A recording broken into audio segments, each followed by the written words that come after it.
तर आपण ही दृश्य बघतोय पुण्यामध्ये महाविकास आघाडीची सध्या सभा सुरू आहे आणि त्या ठिकाणी सुप्रिया सुळे यांचं भाषण सुरू आहे, तर दुसऱ्या बाजूला सुनेत्रा पवार यांच्याकडून अर्ज दाखल करण्यात आलेला आहे।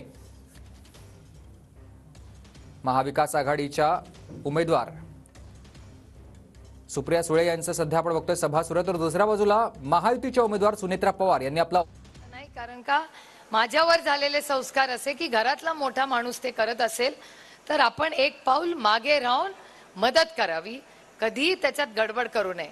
पण मला आज उपस्थित राहिलेल्या प्रत्येक कार्यकर्त्याला सांगायचे की आम्ही सगळे आता लोकसभा झाल्यानंतर विधानसभा होईल आणि त्याच्यानंतर ग्रामपंचायत, कारखाना, सोसायटी, कॉर्पोरेशन, जे कॉर्पोरेशनचं जी इलेक्शन होतील त्याला पूर्ण ताकदीने महाविकास आघाडी लढणार आहे। त्याच्यामुळे आता बरंच काय काय सांगितलं जातं। माझ्यावरही अमोलदादा तुमच्यासारखी टीका होते की 10 वर्षात कुठलाच केंद्रातला निधी आला नाही। मला अतिशय प्रांजळपणे विनम्रतेने त्यांना सांगायचे की कदाचित माझा कार्य अहवाल तुम्ही वाचला नसेल, मराठीतच आहे आणि 3 तो सगळं म्हणजे इंग्रजीमध्ये पण आहे, हिंदीमध्ये पण आहे, उर्दूमध्ये पण आहे, पण मराठीत पण आहे आणि त्याच्यामुळे तो कार्य अहवाल मी त्या सगळ्यांना पाठवणार आहे जे माझ्यावर आज टीका करतायत। अतिशय विनम्रपणे चांगलं पॅकिंग करून पाठवणार आहे। त्यांनी जमलं तर थोडासा वेळ काढून तो वाचावा, कारण का माझा कामावर माझा इतका विश्वास आहे की उद्या असं होऊ नये। आज बारामती लोकसभा मतदारसंघातून मी उमेदवारीचा अर्ज भरलेला आहे। लोकांचा प्रचंड प्रतिसाद आहे। महायुतीच्या सर्वच मोठ्या नेत्यांचा मोठा सपोर्ट आहे, आपल्याला सगळ्यांना दिसलेला आहे। त्यामुळे नक्कीच विजय हा चांगल्या प्रकारचा असू शकतो।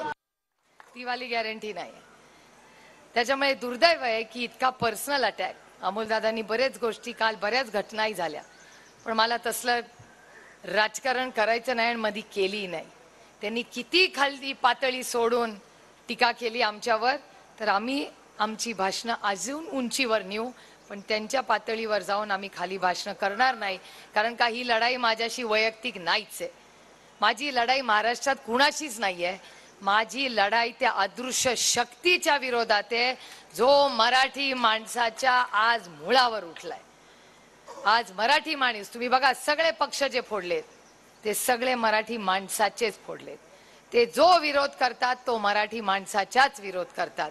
आज ज्या नोकऱ्या घालवल्या आहेत, अमोलदादा तुमच्या मतदारसंघात फॉक्सकॉनची इन्व्हेस्टमेंट येणार होती, 2 लाख नोकऱ्या तिथे होणार होत्या।